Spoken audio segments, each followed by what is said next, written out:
A bitter custody war turned into bloodshed on a Utah highway. 2 counties, guns, and a family torn apart. Yikes. By the time the shooting stopped, 31-year-old Natalie Turner was dead. Her ex-husband, John Ock, was bleeding from 2 gunshot wounds, and her fiancé was in jail. It started with a fight over 2 children and ended with 2 funerals.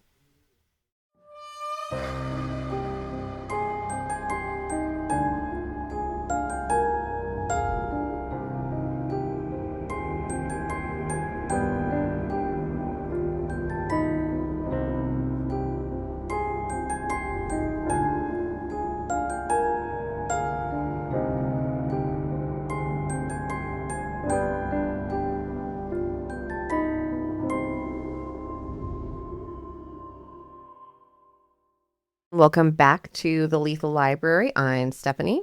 And I'm Dani. And today we're back with another true crime tale out of Idaho. I don't know much about this one. I know that it did happen in a different state, but the folks involved are Idahoans. So, Dani, what are we in store for today? It's a Lifetime movie, what you're going to hear today. Really? Yeah. Okay. You're just like, how does this even happen? Sources used today are articles from the Salt Lake Tribune, the Park Record, and the Daily Spectrum, all Utah papers. I picked this up, though, from just an Idaho paper, but I went straight to the source on this and figured they had, and they did have a lot The more. local papers are always going to have all the tea.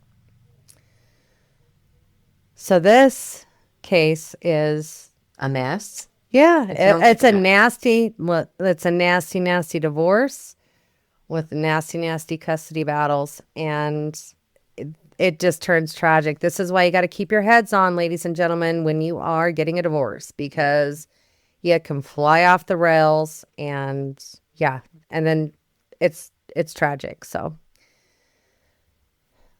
David and Shauna Turner of Ogden, Utah, were locked in a new legal battle with their former son-in-law, John Ock. I am going to butcher that name. I'm going to butcher it the whole way through. I have listened to the pronunciation like 20 times, and I'll probably say it wrong through the whole thing. So apologies now. The legal battle was over their grandchildren. On September 8th, 2003, 4th District Judge Donald Iyer signed a protective order granting temporary custody of a 7-year-old boy and a 4-year-old girl to their father. Members of the Ock family drove to Haley, Idaho, to retrieve them from their maternal grandmother's home. The Turners vowed to fight, quote, absolutely until my last breath, David Turner told reporters. He's the grandfather. You're going to see, it's like this mess just continues. Things escalate, I'm sensing. Yes.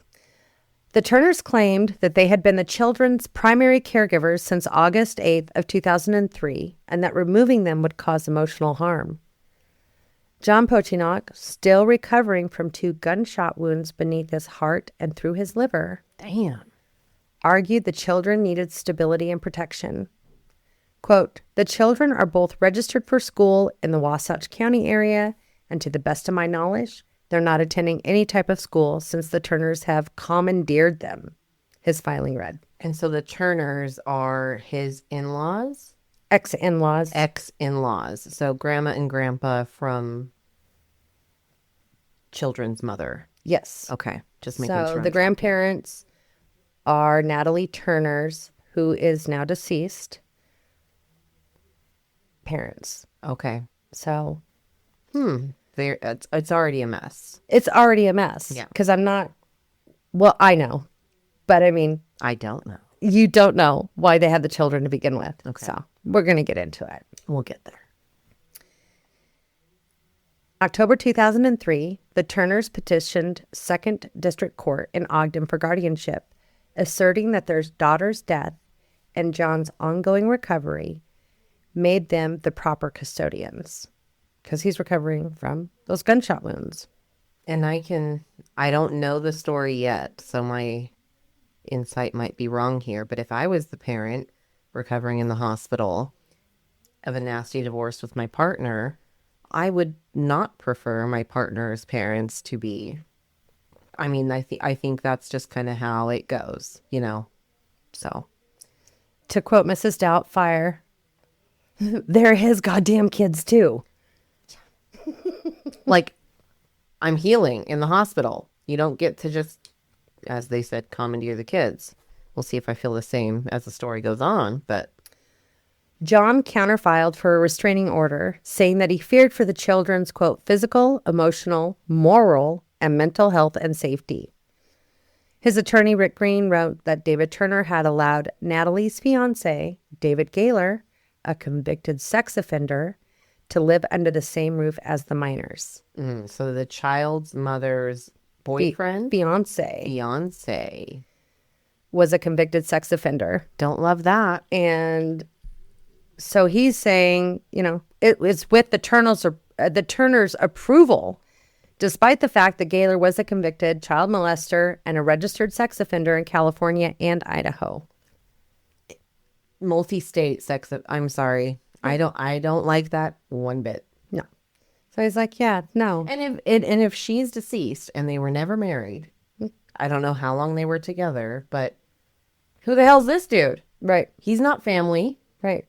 Why are you letting a convicted? Yeah. Sex offender stepdad doesn't need to be anywhere in the equation, in my opinion. By late fall that year, both sides agreed to stay away from each other. Good. The judge converted the protective order into a mutual restraining order and affirmed that John held sole custody. Okay. Quote, we thought that everybody was acting in good faith, and John is pleased, Green told the Park Record after that hearing. The Turners withdrew their guardianship request, but soon filed a new motion seeking visitation rights. Quote, the minor children have a substantial relationship with the Turners, and the loss or cessation of that relationship is likely to cause harm, their attorney Sharon Sipes wrote. They asked for alternating weekends, holiday visits, birthdays, and 2 summer weeks. This is like full-on split custody. Like with another parent. Yeah. Their therapist, Gregory Mayer, supported that request. Quote, I find no reason to consider the Turners inappropriate to have visitation rights with their grandchildren from the point of view of their psychological status, he wrote to the court. So these guys they're pulling out all the stops. Sounds like it. They're going full on. Yep. The children's therapist disagreed. Quote, although my general opinion is that grandparents add to the enrichment and positive relational experience in a child's life, I believe the circumstances do not warrant the rights of visitation for these particular grandparents, she wrote. She said, yeah, but not these ones, though. She said, currently the children are carrying a dual concept of John, their father, one based on hearsay and the one on their own experience. What I take from that is grandma and grandpa talking shit. Oh, yeah. Major shit about dad. Oh, yeah. And there's got to be documented or evidence for the children's therapist to say this. Yeah. Like they had to have brought something up. Normally, yes, the grandparents are good, but these grandparents, they be talking mad shit. Yeah, but Nana says that my dad's a shithead. Exactly. Like, you know, whatever it is. And that's honestly, to be a child in this type of situation, I've kind of been there before in like weird divorce and fighting parent times. And it's to involve children and talk to a child and try to get them on your side. Even if you're in the right, even if it's true what you're saying about the other, it fucks with you as a kid. So I'd much rather parents just shut the fuck up. I mean, yeah, unless it's something like, you know, well, daddy did try to stab mommy 36 times. You're like, maybe, you know, you could be like, it's not safe or whatever. But the drama of oh, your mom this, and oh, your dad this, and this child support. And then to have the blah. grandparents feeding into that, Yes, it's it's not healthy. try to keep it, if anyone's going through a weird divorce, try to not involve your kids, and then They're babies. be aware that as they grow, if you are in the right, they will learn that on their own, and they need to learn it on their own if that's the case. Because they can become defensive of the parent that's being put they down, and then they it's love going to their parents. right. Yeah. It's their right to love their parents, regardless of how shitty a parent can be. Not your business. Kids will learn though as they grow, even if they will learn their parents' flaws on both sides. So you don't need to do it for them. They will come to what conclusions they can, and just focus on your own relationship, because it's fucked up to include your kid in the drama. The hearing stretched into mid-2004. Damn. This is an ongoing, long process. A lot of fuckery is happening. John told the court that the children had been traumatized by misinformation. Quote, "It was also clear to me that the children had been misinformed or inappropriately introduced to facts regarding the case, their mother, and me," his affidavit read.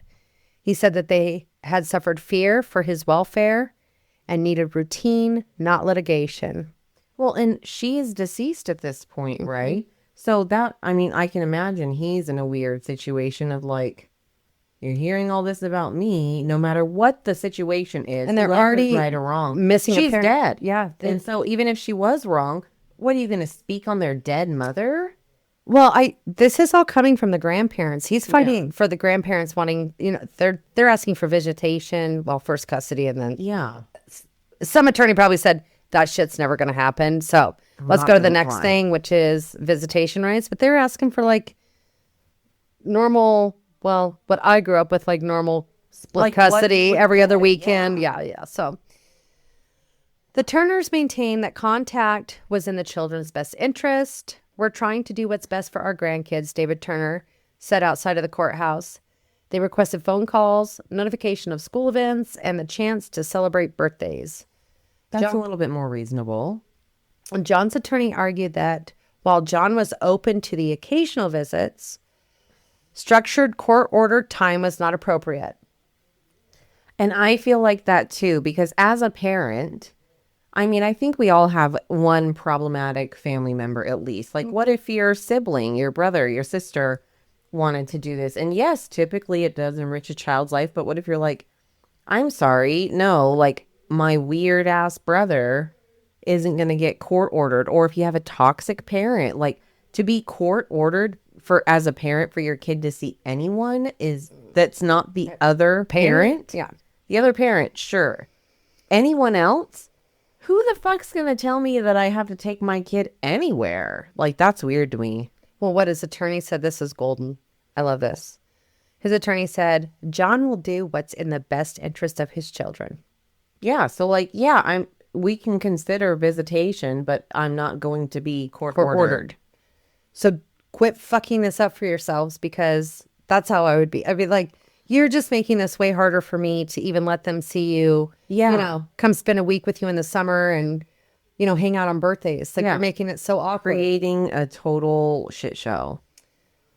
The dispute revealed how much pain remained beneath the surface. "There's a lot of healing that needs to be done," said guardian ad litem Sharon Kishner, who had represented the children since the shootings. The shootings. By late 2004, both sides were exhausted. The Turners' petition for visitation remained under review. The children were settled in Wasatch County schools, and John was slowly rebuilding his health and his construction business. For the court, the matter was routine. For the families, it was the last echo of a custody war that had already cost lives. So this shit's been fucked up for a while. And I'm going to tell you, my research, I just think it kind of went away. I couldn't find, either they weren't reporting on it. I don't know what the final outcome of that, but they were exhausted. And this was a big case over there at this time. Yeah, if it's in the press. But I didn't see any resolution to this. So, and sometimes, things just fizzle out. Everybody's exhausted. So I just want to let you know. I did look. I didn't see anything. Okay. All right.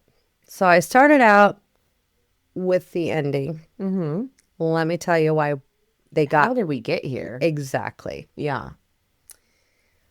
On the night of August 8th, 2003, a 4-hour drive from Haley, Idaho, ended in gunfire outside Park City, Utah. Around 6:30 p.m., neighbors in the Deer Mountain Estate subdivision called dispatch to report gunfire at a log home belonging to 50-year-old John Ock.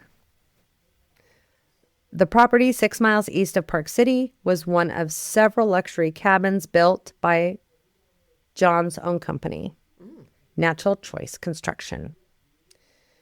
Witnesses told dispatchers that after several shots rang out, 3 people left the home in a silver Mitsubishi and sped towards State Route 248. Utah Highway Patrol Sergeant Dan Rosenhan described what officers found. "We located blood at the residence," he said. Around that time, officers observed a vehicle matching the description, leaving the area at a high rate of speed. Don't be suspicious. The blood. Yeah. Hello. Racing car, gunshots. A Summit County deputy and a Division of Wildlife Resources officer joined the pursuit. The car accelerated down Browns Canyon Road, topping 85 miles an hour. They had that thing pedal to the metal. I'm thinking Browns Canyon Road is probably a little windy. Yeah. A Utah Highway Patrol trooper followed them behind them. So now we got 3 in pursuit. Yeah. When the vehicle finally stopped, officers could see movement inside. Quote, "They could see a struggle going on between 2 passengers," Rosenhan said.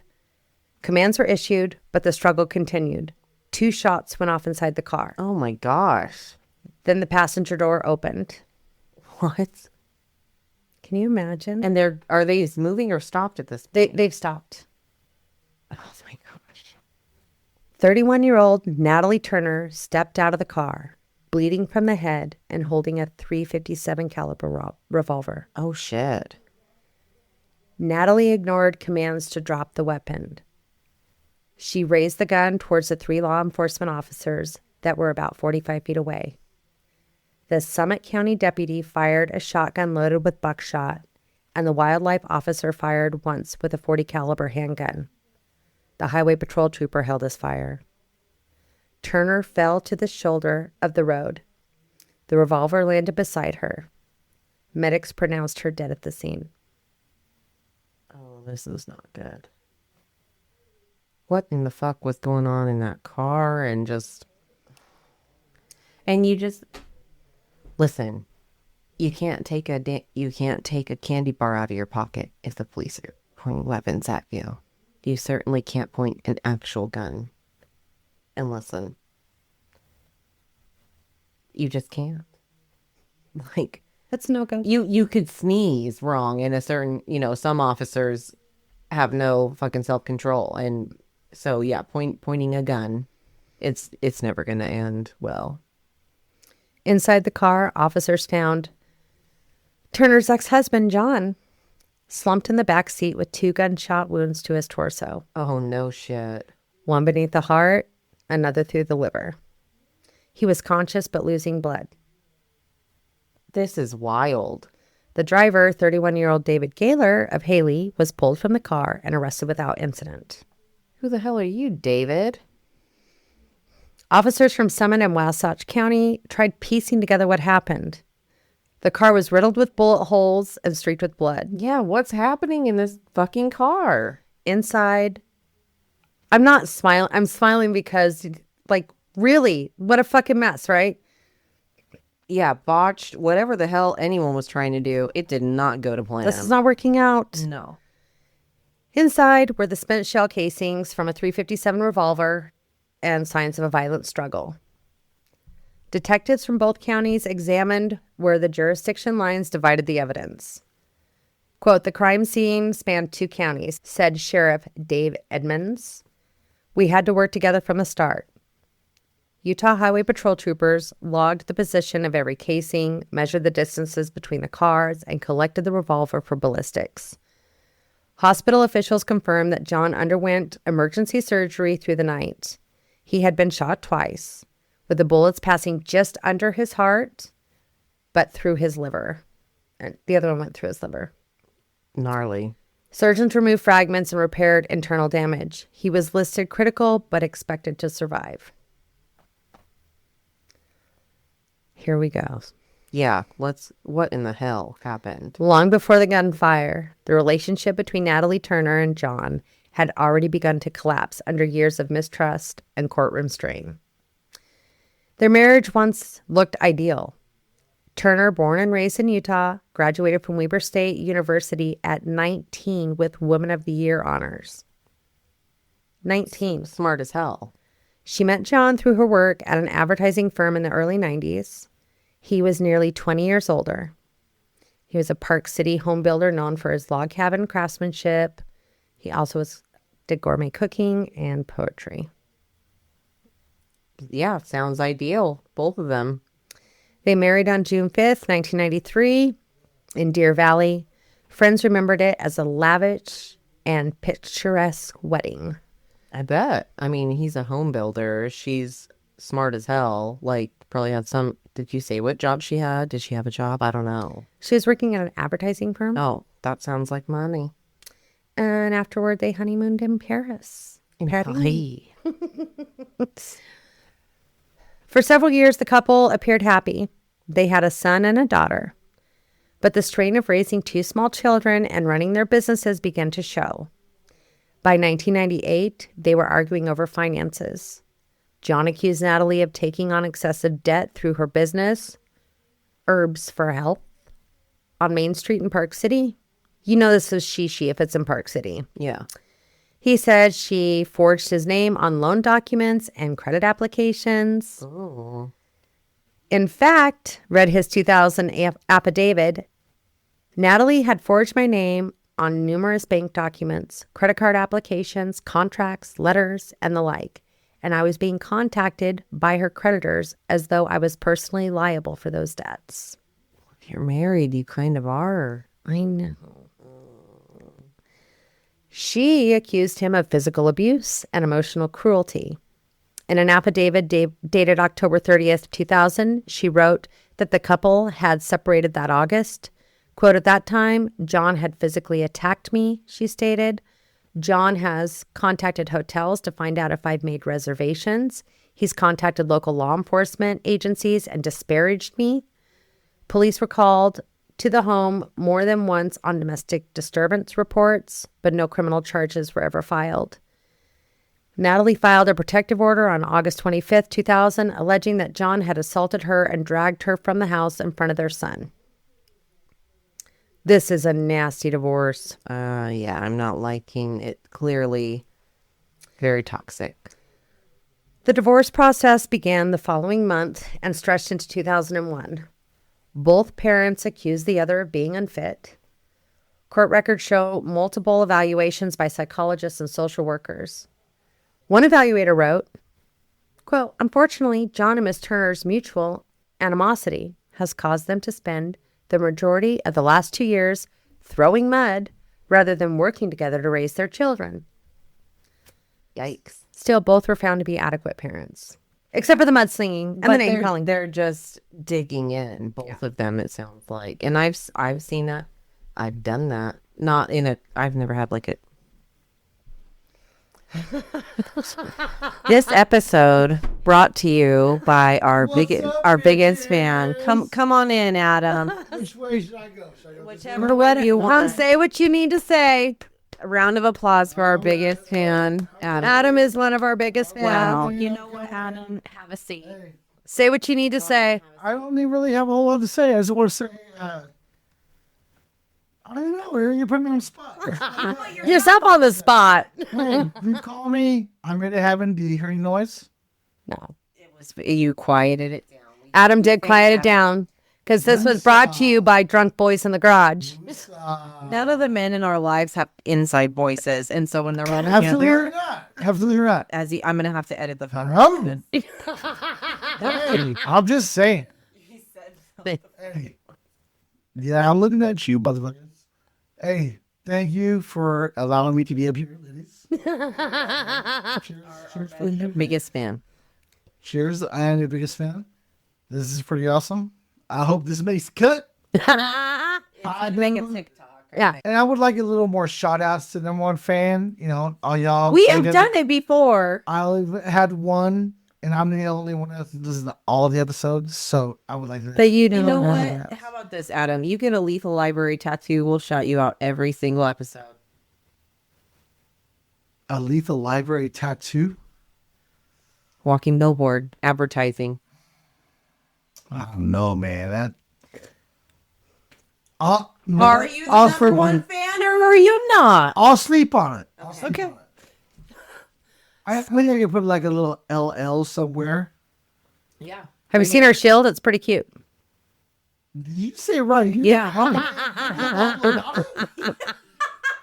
No. On your what? You're not putting On your what? a dubla oblongata? No, I do not have a tattoo on my dubla oblongata. Motherfucker. No, that's not happening. I'm sweating. Oh, let's try though. You guys kick ass. I love the show. Everybody should love this fucking show.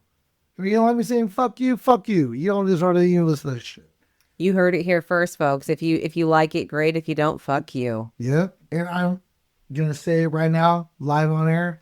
I miss the rubber ducky and the fuck yeah. All right. I miss that shit. Let's throw it back in. Throw it back in that shit. Throw it back for Adam. I miss it. Throw it back for Adam. Can I get a high five for that? All right. Oh, fuck. Be gentle with the I'm Danny. sorry, I made it rock. Get out of the studio. Time is up. Guys, thank you for having me. Bye, brother. You guys, this shit is awesome. Everybody listen. Thank you. Thank you, Adam. You're going to end up on TikTok. Whoa. Well, I need a smoke break. I'm sweating. This episode brought to you by our biggest fan, Adam. Thank you for this special guest visit. Oh. Get out! Fucking sweating so bad.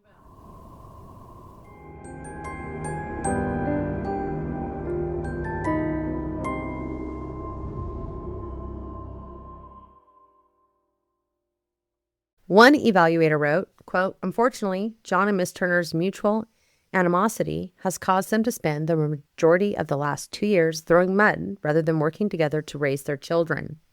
Still, both were found to be adequate parents." So they are both capable parents. They but just hate each other. They are just really digging in to fuck the other one over is what it sounds like. And this is like the third party being like, yeah, you both have financially and parentally can parent children, but y'all are being wild. Yeah. Quit hating your ex so bad. They're going to be in your lives Give for it the. up. There's going to be weddings. Never even mind like graduations and stuff. There's going to be weddings, grandchildren's. Yeah. Get over it. So after the divorce, Natalie moved to Haley, Idaho, where she became the executive director of the Haley Chamber of Commerce. She said the position allowed her to balance work with parenting.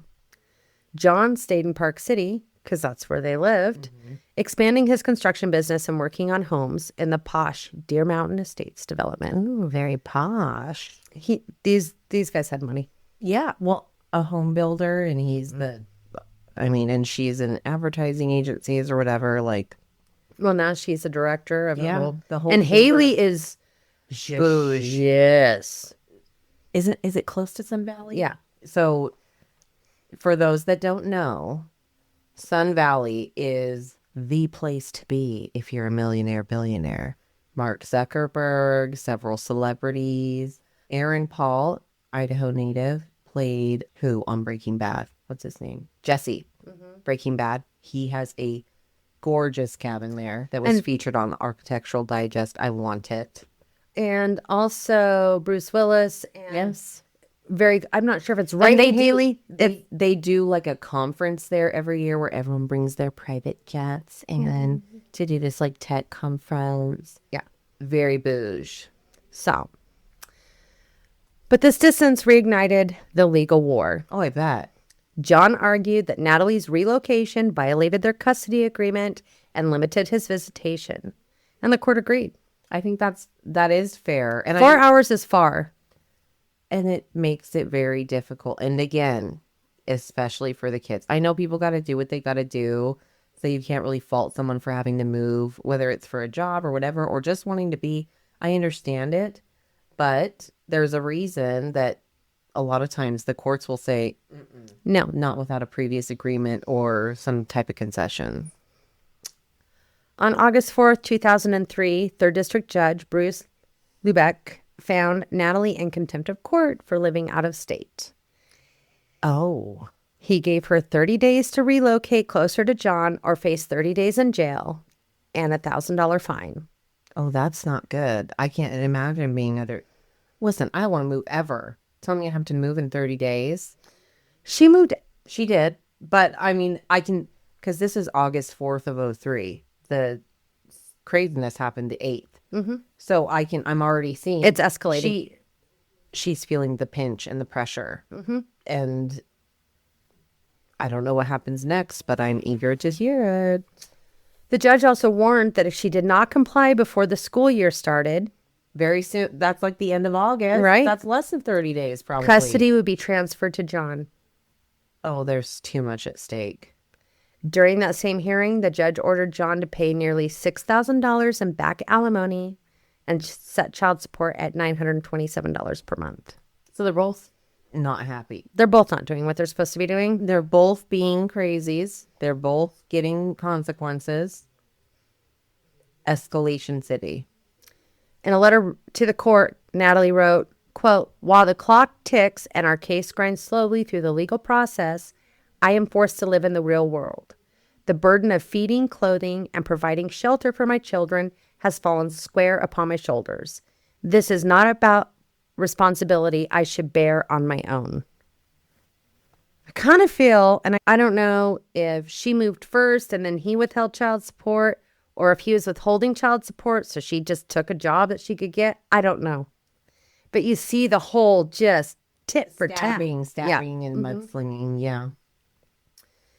Family members said that ruling broke her, though. The 30 days moving back, or she's trying to establish, and I'm not excusing, right? But I'm just understanding how someone could become desperate. Quote, "That battle over financial support and the fight to stay in Idaho eventually led Natalie to snap," her father said later. And sounds like snap, she did. And during going through her divorce, Natalie had met David Gaylor around this time. I mean, this was going on for years, right? Yeah. They met in an online screenwriting forum while both were submitting scripts to the HBO's Project Greenlight competition. Do you remember that? I don't know if I do. What was it? It was, I want to say it was, I think I wrote it down. Maybe I didn't. It was like Ben Affleck and Matt Damon did a whole thing with HBO about like producing a movie, because this was like the whole... It's kind of ringing a bell. I don't know if I remember it though. But so... It was a big deal. It was like a whole HBO series. So the two began talking daily, and then they met in person. Gaylor revealed that he had had a past conviction for child sexual abuse in California. So Natalie was fully aware. Friends said the pair became inseparable, and Gaylor proposed to her at a Project Greenlight party in LA in front of cameras and a crowd of writers. I think that's a red flag, that type of proposal. And listen, I don't know the context. I don't love it. Quote, "It was one of the most genuinely romantic moments," said attendee Julie Mullen. "They really loved each other." Maybe they discussed it before. I don't know. Maybe I feel like I it, said, I don't know the exact terms of their relationship, but for me, public proposals, especially like this is another event, like they could be getting recognition for something else and kind of hijacking that. I just don't love it personally. Pet peeve for me. Doesn't mean it's wrong. Pet peeve. But by the end of that summer, after that hearing, the court's deadline loomed. Yeah. Pressure's on. Natalie confided in her friends that she was terrified of losing custody. She told her father she planned to go to Park City to, quote, make a deal with John. David Turner said, "Sweetie, are you okay?" And she said, "Dad, we've got a plan. I'm all right." And that's the last thing he ever heard from her. And I wouldn't think that right off the bat, knowing where this goes, you know. So we're back to David, because they got him. David wasn't shot. He was the only one that wasn't shot. He was interrogated in the Wasatch County Jail. Prosecutors quickly charged him with attempted aggravated murder and aggravated kidnapping, both first-degree felonies, along with possession of a dangerous weapon by a restricted person and failure to respond to an officer's signal to stop. Because this went on for They're not miles. fucking around. Yeah, they're like, no. Gaylor told investigators they brought the gun, quote, just in case, to scare John. Never bring a gun just in case.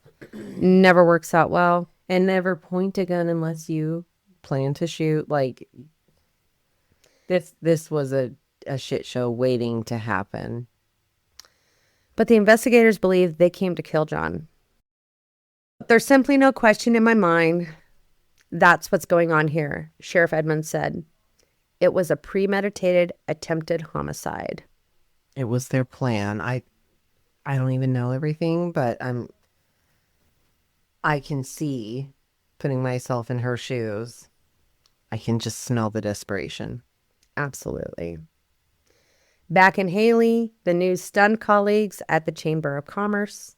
Acting President Jeff Burtz told reporters, "It was known she was kind of in the midst of some custody issues, but we were shocked, just shocked." Oh, I bet. They didn't know what was bubbling beneath the surface. Mm-hmm. Investigators determined Turner had sustained at least 5 gunshot wounds in total, 2 to the chest, 1 under her arm, 1 to the neck, and 1 grazing wound to the head. Oof. Authorities believe she might have been wounded earlier during the altercation at the house, Rosenhan said. The head and neck injuries likely occurred during the struggle in the car. This is what, like, I'm just the chaoticness of it. So many bullets. And in a car, speeding, gun shots like, this is wild to me. Forensic evidence suggested a fight for the gun. Yeah, sounds like it. Blood spatter inside the car and along the passenger side door showed that Natalie and John had struggled over the weapon. It happened in a matter of seconds, Rosenhan said. Then she got out of the car. The revolver, a 6-shot .357, had been fired multiple times. Police said some of the rounds may have been reloaded during the altercation. What a shit show. I'm just imagining this in my head. Can you picture? It's Being like chased by police, struggling for a gun in a car, someone driving erratically, trying to get away. There's blood everywhere. it's a movie. Yes, and not a movie I want to be in. Mm-mm. I'm sure that you're going to get into this, or maybe you will, maybe you won't. But I'm just like, again, how did we get here? You went there, you shot him in the house, or it sounds like. Did you think he was dead? And then he sprung back. Like, why in the hell? Listen, I'm not advocating for it, but if I was there and had made that decision and shot someone twice, I think I'd want to make sure they were dead and shoot them in the head. Because, I mean, you can't really tell where a bullet's gone. I mean, we're talking below the heart and the liver. Mm-hmm. You have no idea where that's went.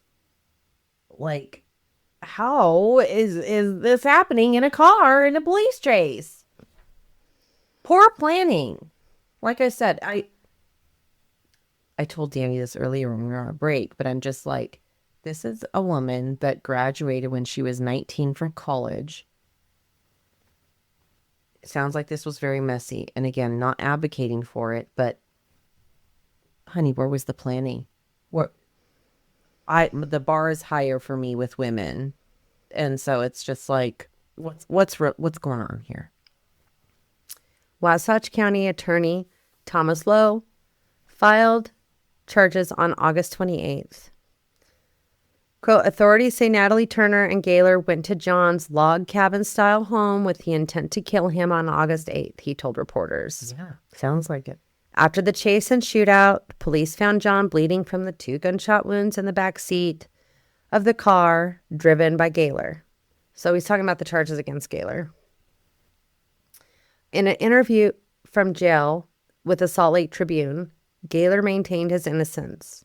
Quote, I personally don't feel like I have anything to hide, he said. I didn't do anything wrong. You sure about that? Gaylor described the drive from Idaho as calm.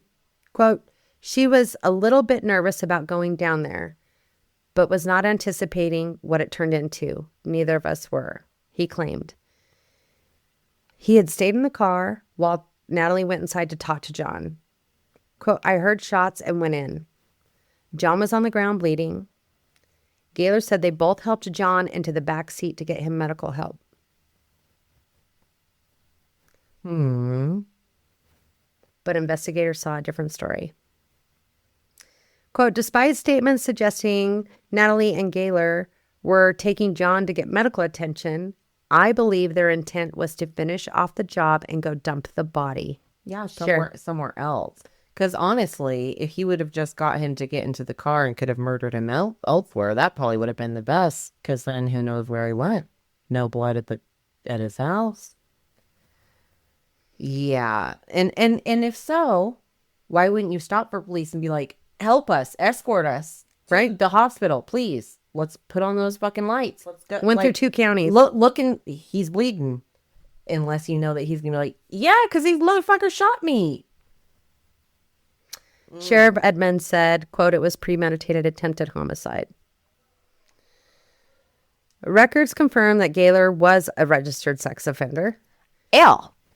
In 1995, he had pleaded guilty in California to continuous sexual abuse of a child and lewd acts with a child under 14. Absolutely not.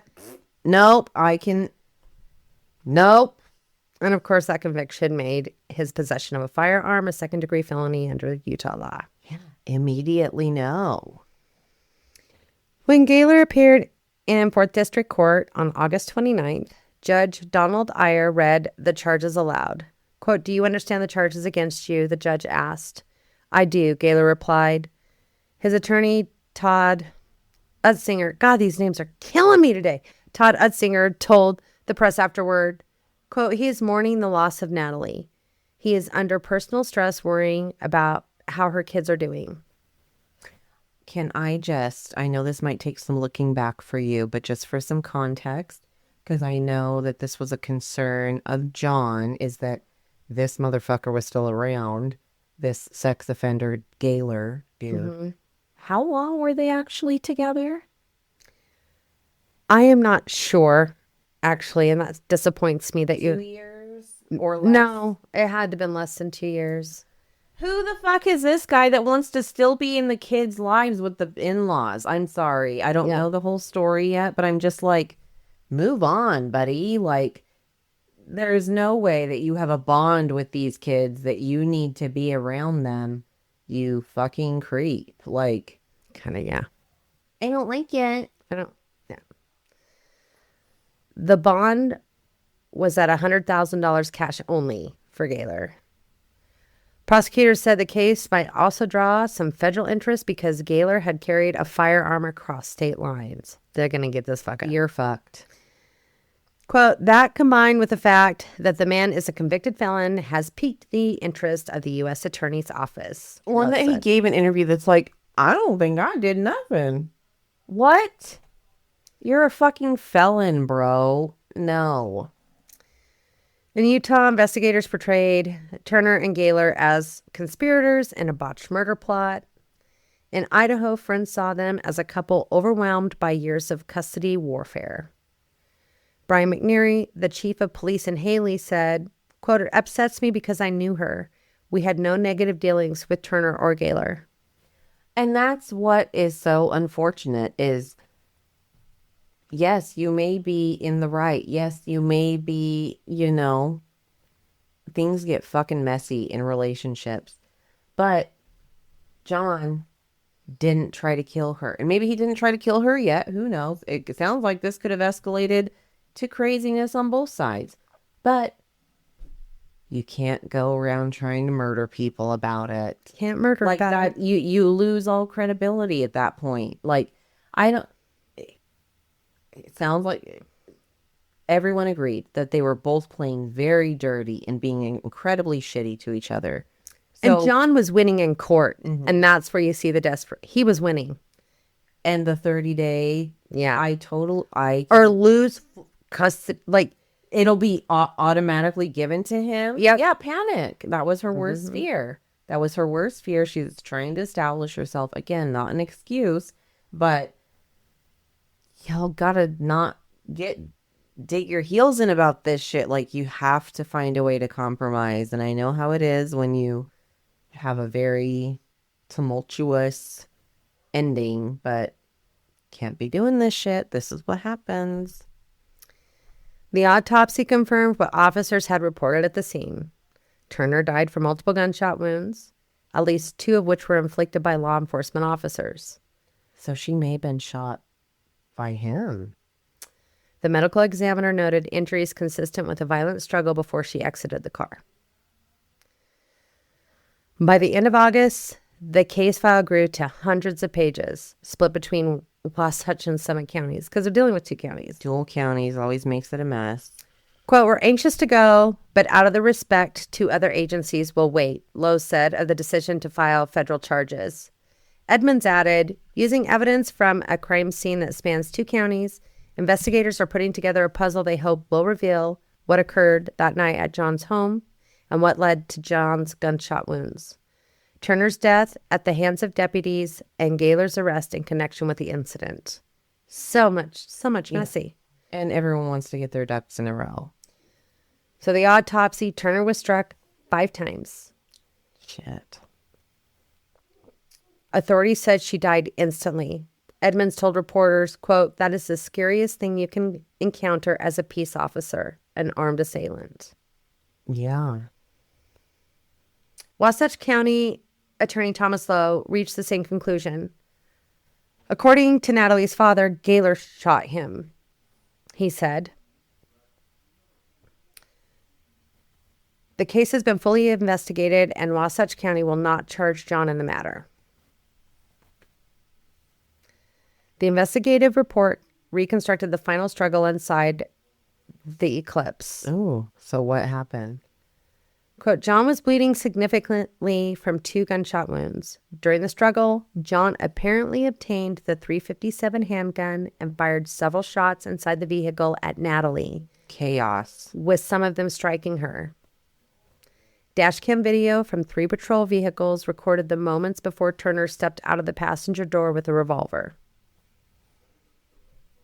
So yeah, Kind of, it sounds like she was going a little Bonnie and Clyde. Like, if the dash cam, I haven't seen the footage or anything, but if the dash cam shows her doing that, what the hell are you doing, girl?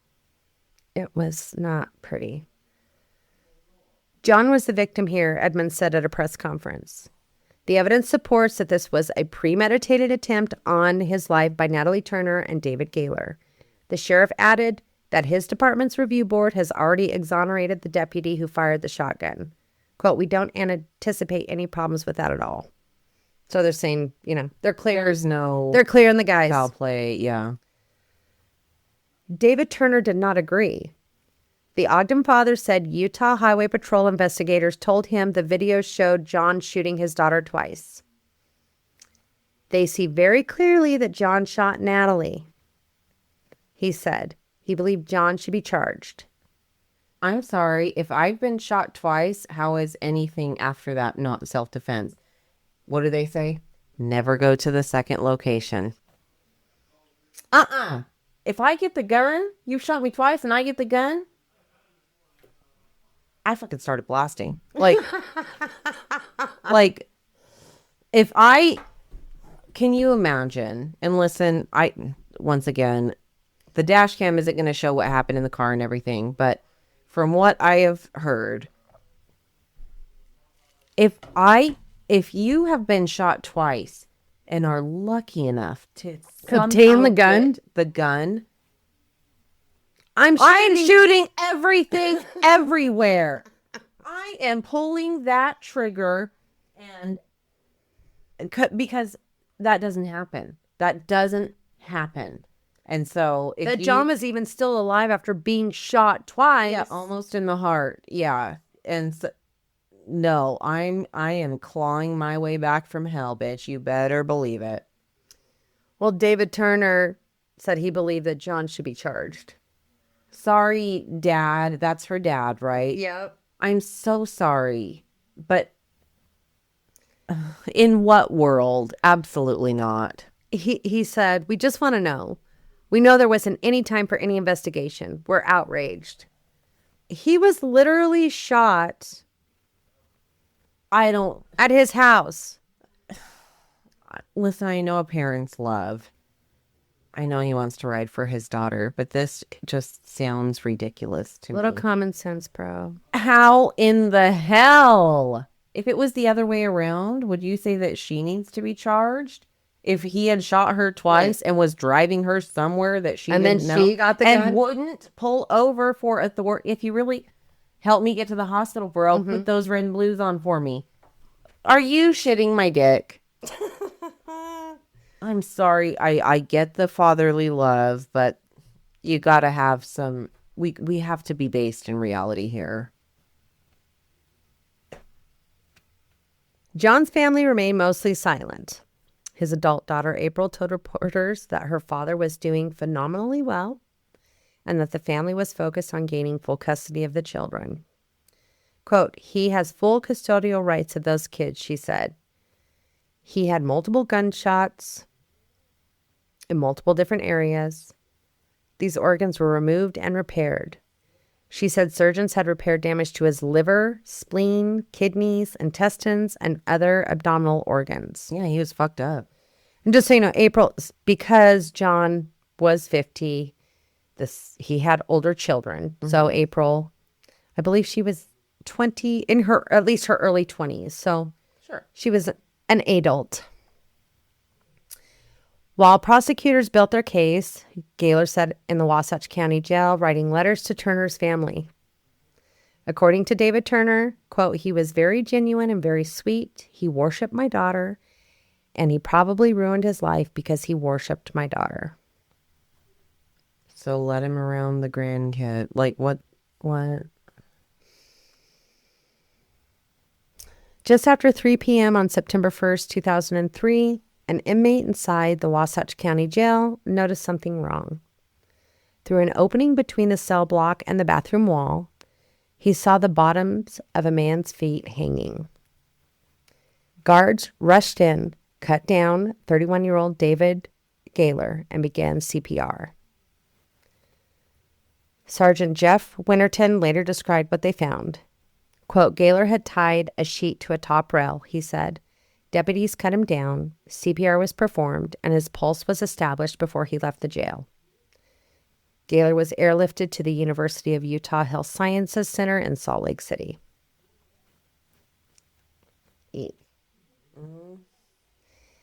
His attorney, Todd Ussinger, said his client was on life support. Quote, now the family is basically deciding what to do. It's a foregone conclusion. He's going to die. Oh. At this point, it's just a matter of time.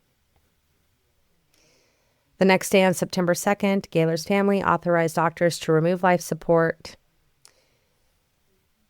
Quote, she's just sort of stunned by the whole thing, as any parent would be, Ussinger said of Gaylor's mother, Naomi Leonard, who had flown in from California. Gaylor died within 12 hours. Damn. Is this just a fucking tragedy? All the way around. Yeah, it's just... Everyone that touched this is experiencing, like, the kids, the parents, the boyfriend, like, I don't... People need to woo-saw. They do need to woo-saw. Authorities later discovered that Gaylor had written a 22-page letter before the attempt outlining his love for Natalie and her 2 children. David Turner said he planned to keep the letter for the grandchildren until they were old enough to read it. Quote, "This kid is very fragile," he told the Park Record. "I've been worried about him since day one." In the letter, Gaylor described guilt and grief. He wanted to be with Natalie, David Turner said. This is literally like Shakespearean, and I'm still struggling. Again, I don't know all the ins and outs. We never will.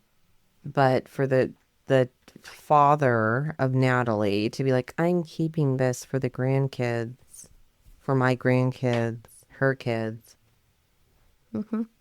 It's, to me, my opinion is that it's a little strange that this man that was not their father, maybe the kids felt the same way. Maybe he was a really cool guy, really cool stepdad. I don't know. But just knowing that he's like a sex offender for like 14 and under, like, why are we, I don't know if I would, sorry, I didn't know if I was being. But I'm agreeing with you. Like, I don't know.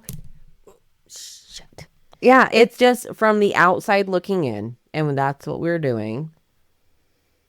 That's a bit strange to me. No, I really think that her family really liked this guy. And maybe Even if you, for I me, a still- 2-year relationship is like, kids in high school do that. Like, that, if it was like, had raised them, 7, 8 years, maybe I would understand a bit more. But clearly he didn't have good judgment if he was willing to indulge her plan and help her as a felon and not be like, listen, Babe, listen, babe, I get the feeling. We can't actually do that, though. Like, and with such poor planning and how terribly it went, like, who's the adult in the room? There wasn't one. And I didn't do the mathing on how old he was when he got this charge in 95. Like, was he 18 and the girl was 13? Still not. But back then in the 90s, That was a thing. you could do that. So Times. maybe. But under 14, really. Because if it would have been under 16, I was like, well, was she 15 and he was 18? But I couldn't find anything like detailed on like to put it together. how old the child was, how old. I could do some mathing, but I didn't. Regardless, I don't. And they didn't charge people Overall, with that. I don't know. I don't know any man that comes into a life as a fuck it. I don't know any man that comes into children's life as a stepdad and within 2 years would be deserving, less than 2 years, would be deserving of like, oh, I want to keep something to give to the kid, like the grandkid. That's really fucking you up, isn't it? It just, maybe it was a special case. I don't know, but just that if they wanted to fight legally and get grandparents' rights and they were willing to keep him in, knowing that obviously that doesn't look good for a court, that he has children sexual offenses. Like, it's just very straight. Like, people can be very convincing and very charming, and I'm just like, you were willing to keep this guy in your life even though you wanted to fight to the teeth and nail to get custody of these kids. It's just, That would be the first thing I would do as a grandparent. Like, oh, this guy? Cut off. yes, you got to go. No, you're not going to get that on me in court. Absolutely not. But that you were like, no, he needs to be part of their lives. Yeah. What? Wasatch County Attorney Lowe closed the criminal case days later. It's done, he told reporters. We're still awaiting the death certificate, but the case is closed. Yeah. Family members authorized Gaylor's burial in Colorado near other relatives. David Turner said he visited the hospital before life support was withdrawn. Quote, he wanted to be with Natalie, he repeated again. The Summit County Attorney's letter had already cleared both officers of wrongdoing. The final paragraph confirmed that Turner's revolver had misfired before she was shot. Quote, Natalie Turner asked the officers to shoot her. And she raised She the knew it was handgun over. in the general direction of the officers and pulled the trigger. Turner then aimed the weapon directly at some of the officers and pulled the trigger again. The gun didn't fire. Oh, this is literally tragic. By late September, both counties had closed their files. The case was considered over. But closure on paper didn't ease the grief that stretched between Ogden, Park City, and Haley. David Turner still insisted his daughter had gone to Utah only to reason with her ex-husband. Quote, she must have snapped. She did something she shouldn't do, he said. I mean, that's as much as he's going to say. But In the end, no one won. No, everyone lost. 2 parents were gone. 2 children were left with questions. Orphans. And a custody battle that began in a courtroom ended on the side of the highway. No, this is terrible all around. Like we said, don't let it get this crazy. Like, you just can't be wilding out like this. So my takeaway from this, I think Natalie went there, shot John, then realized she messed up, threw him in the car. I kind of feel like she might have been taking him to the hospital. Maybe. And during that, and this is all just speculation, like, right? This is just my thought process. But during that ride, John was fighting with her, right? Fighting for his life. He didn't know where he was going. Maybe they weren't taking him for help, but he was fighting with her. And would you trust someone that just shot you? No, if they right. promised you that they were. And he got that gun. He did shoot her a couple of times. That's fact. And then Gaylor probably saw Natalie was shot and finally was like, I'm not driving anymore. Like This has escalated too. I didn't know we were going to do this. Not this crazy, no. But I'm really surprised. I really do think it was desperate. Like, she didn't care anymore. She was just like, fuck it, shoot me. You cannot, like you said, can't point a gun. No, she was, I think that she knew that she had reached a point of no return. Yep. And so. Doozy. This is literally, like, all I can keep saying is Shakespearean. Of, like. It's a Lifetime movie.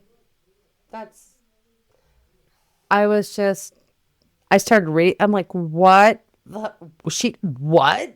Yeah. So, folks, nothing is worth this. It doesn't help anyone. It hurts everyone. Try, if you can, to keep it civil and don't listen. Don't bring a gun to talk. Yeah. If you're saying bringing a gun to talk some common sense into, no, you're not. No, you're not. And don't do that. No, bad idea all around. And those poor children. They are the ultimate victims in this. Yeah. And Natalie's, it sounds like Dad was really, she was probably a daddy's girl. Dad was her. He's going to defend her till the day he, it's messy. All around bad. Folks, revenge sounds good on paper, but then this is what really happens. So, woosah is all we can say. Again, follow us on our socials. Just so y'all know, we've released some things on Facebook recently that were released on TikTok like weeks ago. Everyone loves it. Love that you guys love it. TikTok is the most up to date. If you're anti-TikTok, that's okay. Yeah. You'll see things on Facebook. You'll be a little late to the party, but it's okay. You were still invited. So yes. We still love it. But fashionably late. If you want the most up-to-date silliness, go to the TikTok. Email us any questions, comments, concerns, case recommendations, thelethalibrary@gmail.com. Anything else, Dani? Tell your friends. Tell your friends. Word of mouth. All right. Well, 10-4, Rubber Ducky. Fuck yeah.